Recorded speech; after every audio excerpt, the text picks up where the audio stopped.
Hi, my name is Lino Grandi and I am a 3D artist for Octane. In this video I'll show you how texture displacement works in Octane Render for Blender. We'll start from the basis and I'll describe some very useful techniques, especially if you love concept design. Let's get started. The Octane Texture Displacement node is a very useful node that can be used to add complexity to very simple objects. Let's take a look at how it works. I have generated some displacement maps using this free software, which is called Displacement. You can go on the website, the link is in the video description, and download it from there and make a donation if you like. You have several options.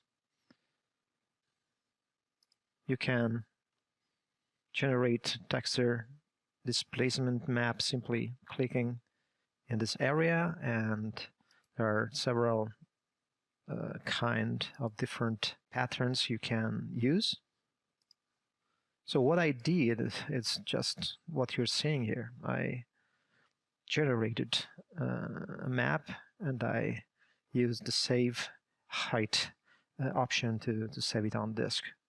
So back to Blender, and here we can create a plane, add a new material to the plane, a universal material in this case, and also we can already turn on the IPR that is showing the Octane Render in real time. I'm going to choose one of the images I created using Displacement. Let's start with this big data. I'm going to drag it directly into the node editor. Now we can add a texture displacement node. We can attach the output of the texture to the texture displacement, and the texture displacement output to the displacement input of the material. Nothing happens. That's because the height value in the texture displacement node, it's really low. But we can see something. Okay, if we get close to the plane, we can now change the height and see the result in real time. Something I normally do when working with displacement maps, it's to set the gamma to 1. In this case, it doesn't make a lot of difference because we're working with a JPEG texture. But if you're using something like an EXR, well, you really need to set the gamma to 1. That's very important. The one we loaded is an 8K texture, and here we can decide the resolution of our displacement. So, we can go really low, and you can see that's not so great, but we can also, select like 4K or 8K. So in this case, we're really taking advantage of the whole texture resolution. We're getting a lot of detail basically for free.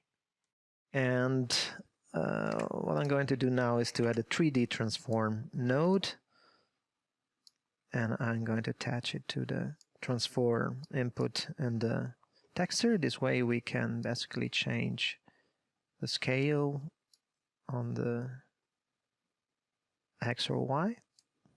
Let's leave it to 1 right now. And something else very important is the mid-level value.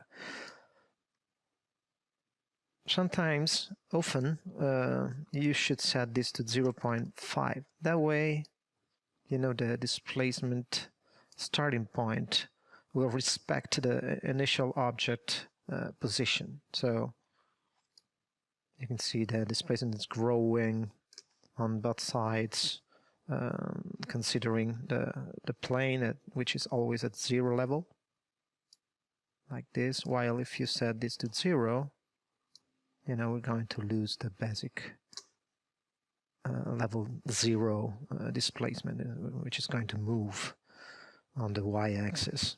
So 0.5, that's going to work.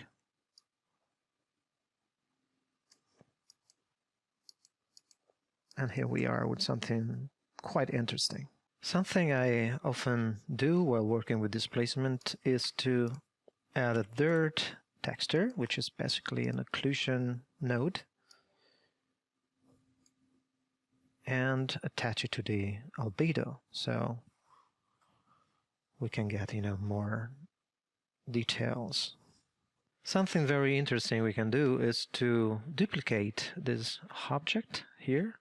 I will use Shift-D and make a new material, create a new material. This is going to basically create a clone of the previous material and load another displacement texture. I'm going to use the wire in this case. So let's set the wire here in the texture displacement and 3D transform input into the new texture. And you now can see we have both textures applied to two different objects. Now if I change the height of the pipes, we can combine it with the other texture, with the other object, and add more complexity of some noise control. Let's select the first plane and let's drag a new texture. I will use the crab pack in this case. Okay. So always the same connection of the transform node, and then we can attach this new texture to the displacement. That will be quickly recalculated, but this is different texture, so a different displacement. Let's isolate it like this, and now in this case we can just change the height. That's way too much. That's okay. So pretty cool way to add a lot of detail to a very simple object using texture displacement. Now I'm going to rename this material as Displacement Material 01, and then I'm going to select the other plane, and we're going to rename this Displacement Material, like pipes maybe. Okay, so we have the two materials stored with the correct names. Let's get rid of the two planes and let's add a torus and assign a new material to the torus. This time we're going to assign Displacement Material 01, and that will give us the displacement effect directly on the toroid. So let's change the scale of the texture, get even more detail, and something else. Let's change the height to 0.05. And once again, we have a lot of detail available, even if the mesh is relatively simple. Something very important we need to know is that you can only use texture displacement with UV projection. So you absolutely need a UV on the object. We don't have that same limitation with the newly introduced vertex displacement, and we'll talk about vertex displacement in one of the next videos. So, if you need some other kind of projection than UV, you really need to use vertex displacement and not texture displacement. But you can do a lot already, with this texture displacement node. It's pretty impressive, the speed of, the displacement. Every change I'm doing is basically real time. So yeah, very, very cool feature. What I'm going to show you now is a nice technique I often use to build sci-fi environments using displacement and some very simple geometry, along with some very nice trick.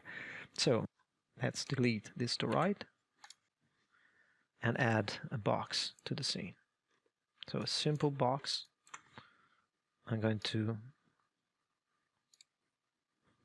activate auto smooth and assign once again our displacement material 001. So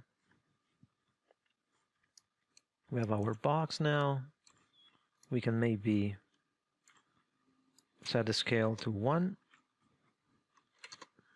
Okay, on all axes, and why not increase the height a little bit. Okay, so let's start from here. So first, let's go in edit mode and add a subdivision with Ctrl R on along the Y axis, exactly in the middle, because what I want to do is to use the mirror modifier to work just on one side of the object. And so let's add the mirror modifier. And here we are. We have our symmetrical box, basically. Edit mode again. I'm going to select this face and I'm going to extrude it. And we immediately notice, the fact that where we don't have UVs, we can't see any displacement. So let's select the loop here and unwrap. Let's use Smart UV project in this case. And that's what we get. You can do that again. I'm going to extrude this face. Here, select this loop, press U, is Smart UV project. And here we are, we're creating something quite interesting. We can scale this, and why not extrude it again. Select the loop, Smart UV project. And we're definitely building something. Now, the details over those loops probably need to be rescaled. I mean, it's pretty easy. We can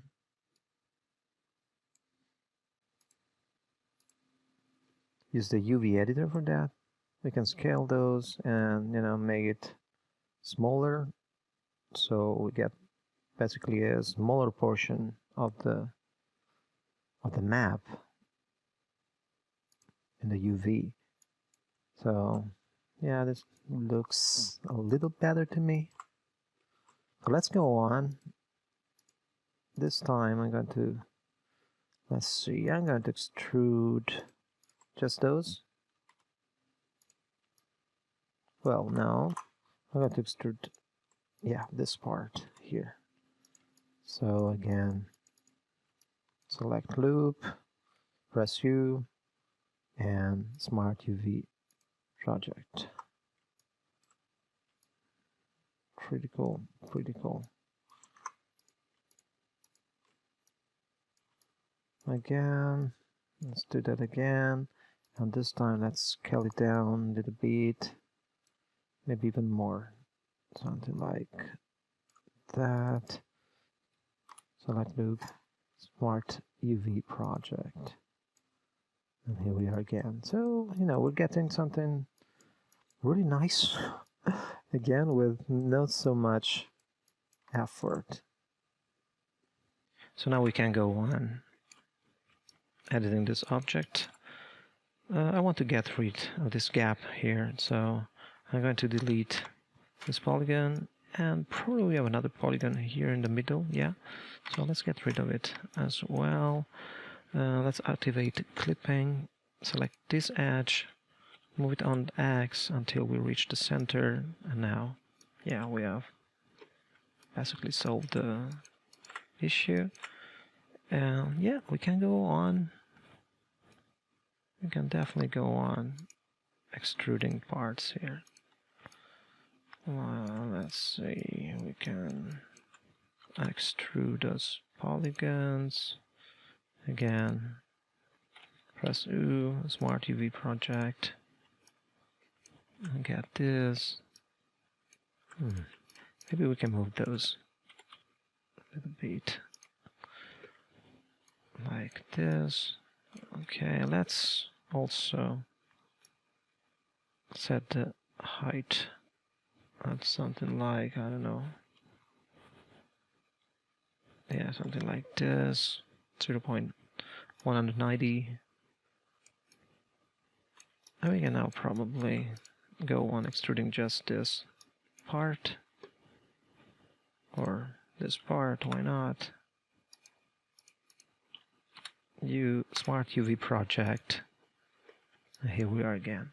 So, yeah, something I feel I need to do is to scale the UV for those polygons, so to get a little less detail. Okay, because yeah, there was some very concentrated detail in this area. I prefer what I see now. So let's extrude also those polygons a little bit more.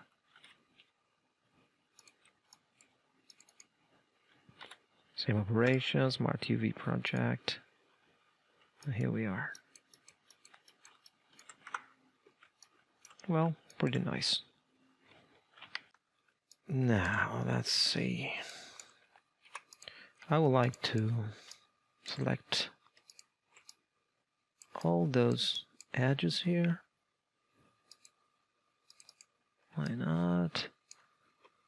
And apply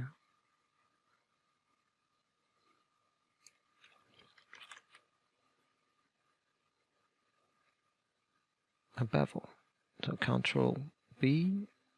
I'm going to add some subdivisions, and that's what I get. I have some artifacts here, so I need to change follow vertex normal to follow smooth normal, and I can solve the problem like that. And I have to say the result is really interesting. But I don't like this distortion I have here, so probably a Smart UV project can help. Let's see. Yeah. Well, let's make it smaller. Definitely like it more like this.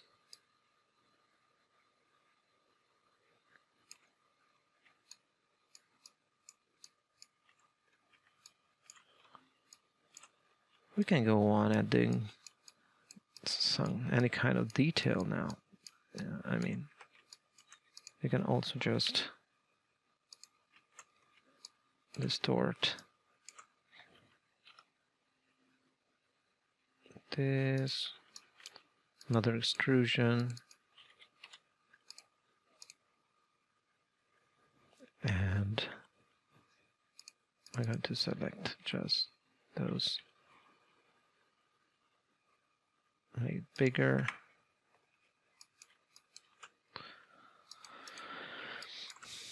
Well, I think that's enough for now. We created some, interesting object, considering that the basic geometry of this object is so simple.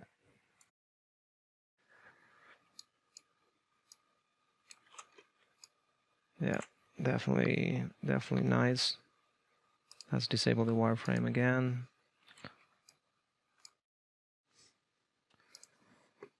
Okay, let's make some last changes to the model. I think I'm going to make this longer and scale it. Now, let's extrude this, make it smaller. Select loop, smart UV project. Here we are again. Maybe another extrusion, why not?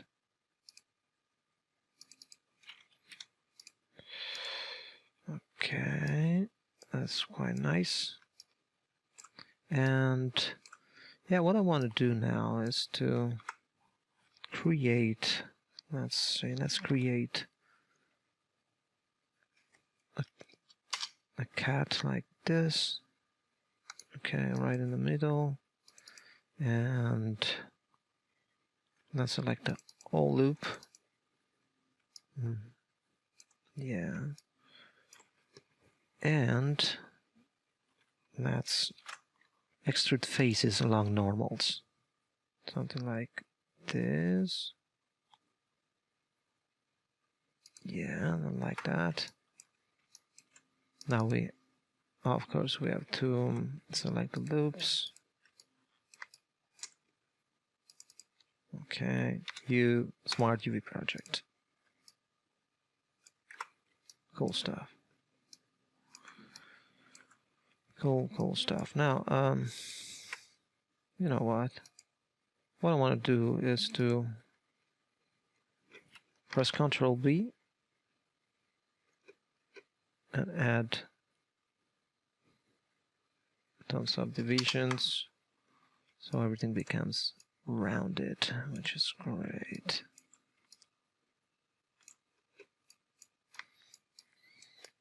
Okay, I think I'm pretty happy with my result. Still, there are parts that I think need less detail, so yeah, something like that. Also, I like the fact that we don't have a lot of detail here. We have more detail in other, parts.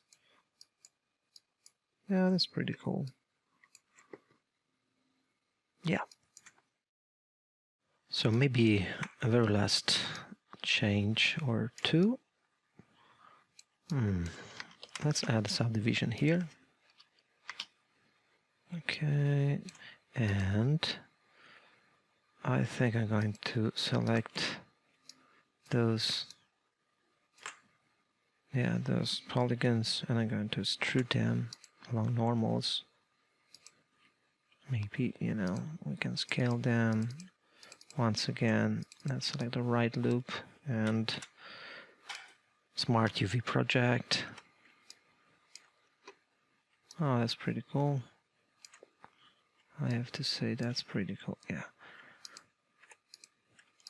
Also, let's add some bevel, Control B.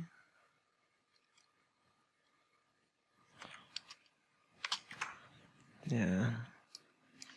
Now that really looks great, I have to say. Very, very nice. Also, maybe here we could do something. Yeah.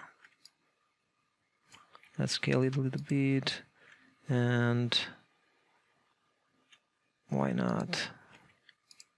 Let's bevel those edges. Just those, yeah. I think it's okay. Control B. Well, here we are. Very nice, very nice. What's great about this technique using displacement is that we can create infinite variations of this model.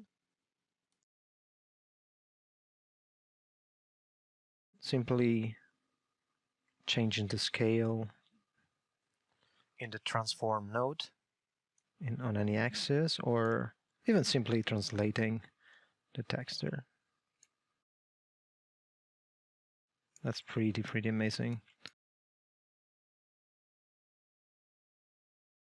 So let's go back to the initial condition.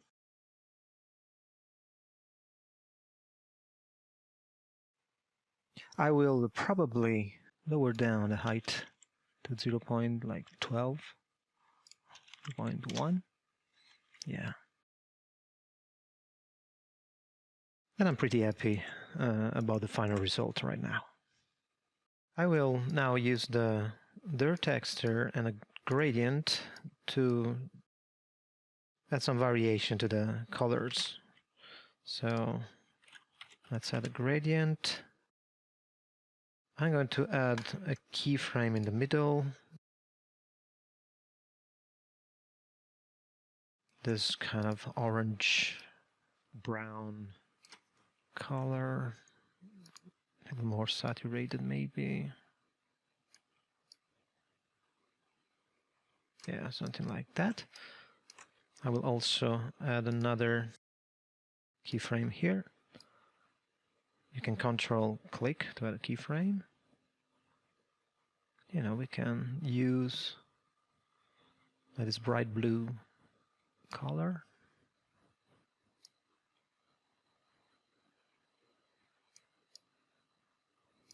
And also change this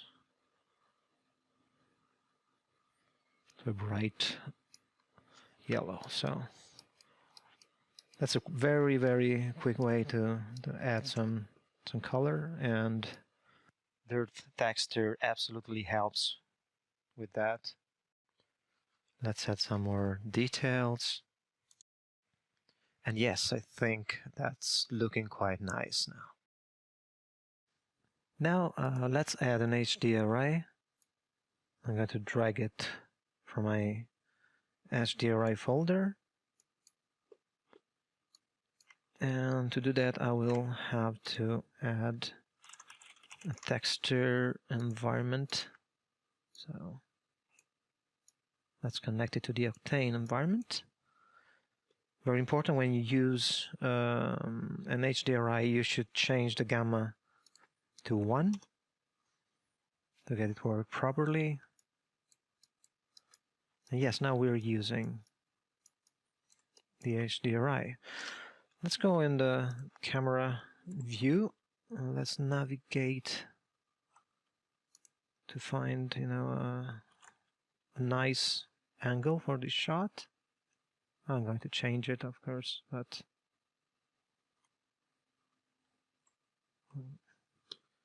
maybe this other side, something like that. Let's see. Yeah, we can keep it like that for now.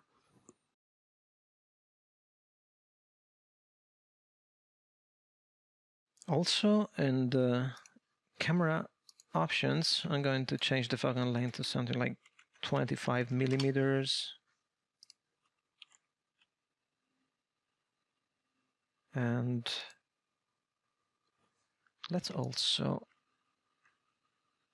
select the output properties here and click on render region.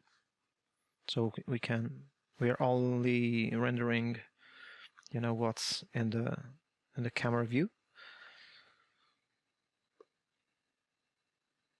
And let's say we want to rotate the HDRI. We can add a 3D transform node, attach it to the transform input of the HDRI image texture, and just translate on the axis. Just press Shift to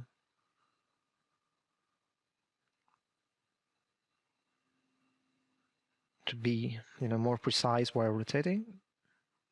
Normally it's very fast, as you see, so this is a general shortcut used in Blender. So, okay, I want the sun just behind, like this. Now, let's turn on some effects. So let's press N to open the numeric panel here and click on Octane. I'm going to turn on Octane Camera Imager and Override, so I can use the same settings for both the perspective and the camera view, and the same for Octane post-process override. So yeah, we can start having some fun playing with those options. Okay, so you can see the bloom effect, the glare, and what's nice is that everything is absolutely in real time. This is maybe a little too much, so let's limit the glare effect to something like 2 maybe, and also let's blur it. Yeah, 1 is good. Also, we have several options for the response. We can choose several profiles, like, I don't know, Agfa Color or Vista, or Gold 200 CD, or you can simply choose as RGB. But I like the possibility, to quickly scroll among those different profiles.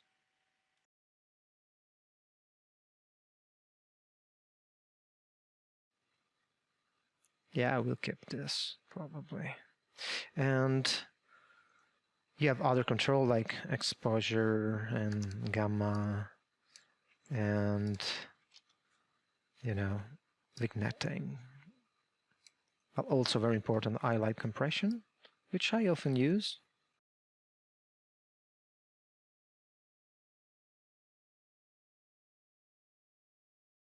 And why not also spectral intensity?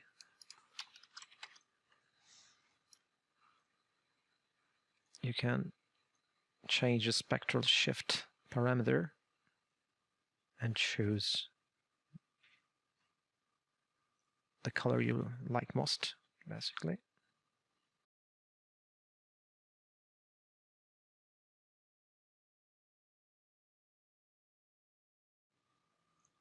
But I think this is good. And let's also add some depth of field. So from the camera options,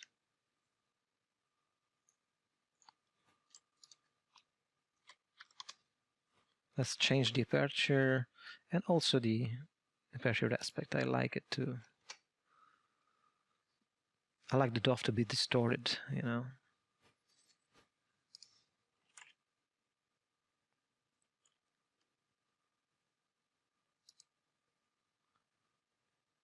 Yeah, that's pretty nice. And fast. Absolutely fast. We're not using any kind of denoiser right now. Of course, we could. Well, let's do that. So you can activate it from the Octane Imager, so enable denoising also for volumes, because we're going to use some volumes now. And we need to activate the denoiser beauty pass to be able to see it. And yeah, that's pretty stunning. The quality of the AI denoiser, it's really, really amazing.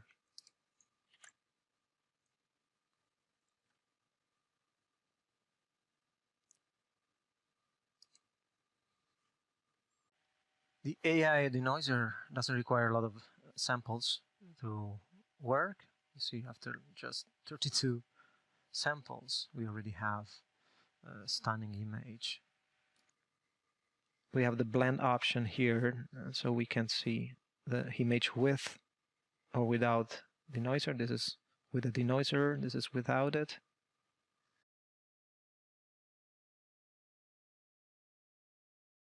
And it's very easy to get a production-ready shot using the denoiser right now. We can maybe reduce the depth of field strength a little bit. Let's try with 1 or 2. Yeah, that worked quite fine. Still there, but you know, not so strong as an effect. Now let's add some atmosphere to the shot. A volume medium is what we need, and I'm going to plug the volume medium into the medium input in the texture environment, like this. Everything becomes black. Of course, we have to change some options. So the medium radius, I've set the medium radius to 10, the density to like 1. I want more scattering for sure. And let's get rid of the absorption right now. Okay. So now we have a quite nice atmospheric effect. Changing the scattering value, we can make it very subtle or very strong. Yeah, generally I liked this kind of amount of atmosphere. It really depends on the shot you're working on. The offset parameter is particularly important because it helps determining the amount of backscattering. So it can be really strong, like in this case, like 0.5 or 0.8, even stronger. I prefer to keep it at 0.5 in general, or 0.6.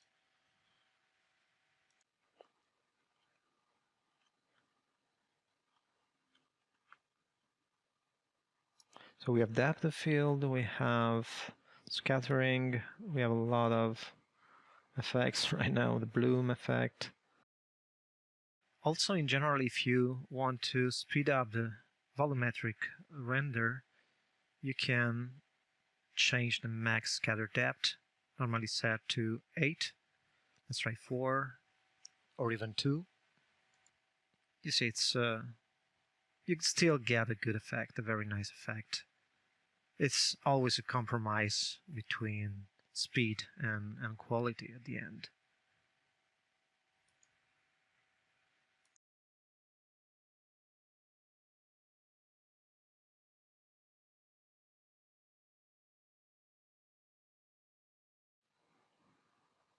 Yeah, you may want some more scatter depth here. It's really hard not to fall in love with Octane Render and its speed. And of course, you really can feel the power, the full power of the RTX technology.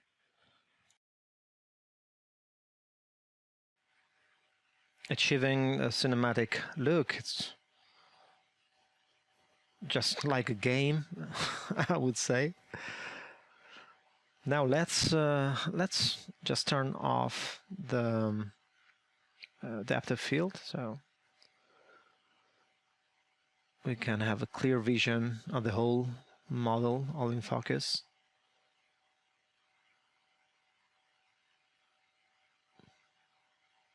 Also working, you know, with the OpenGL in overlay, it's really, really cool. We can change the absorption color and basically add a second level of color correction. I like this light blue atmosphere.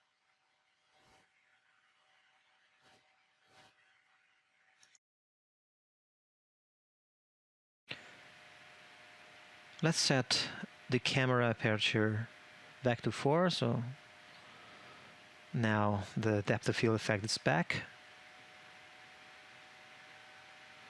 And also, let's try rotating the environment so we can see some God rays coming from the light source, from the sun.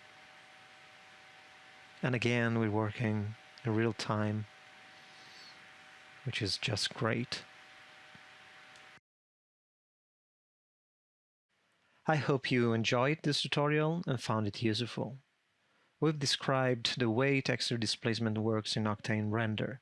It can be a powerful feature, especially in the hands of concept designers, since it allows to add some massive amount of detail to a model with basically no effort, and it's absolutely interactive.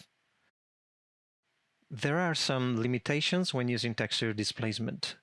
The need of using UV mapping and deformation motion blur, which is not supported right now. In one of the next videos, we'll describe another kind of displacement in Octane Render called vertex displacement, which doesn't suffer of any limitation and can be used in all kinds of situations. Thanks for taking the time to watch this video, and see you next time.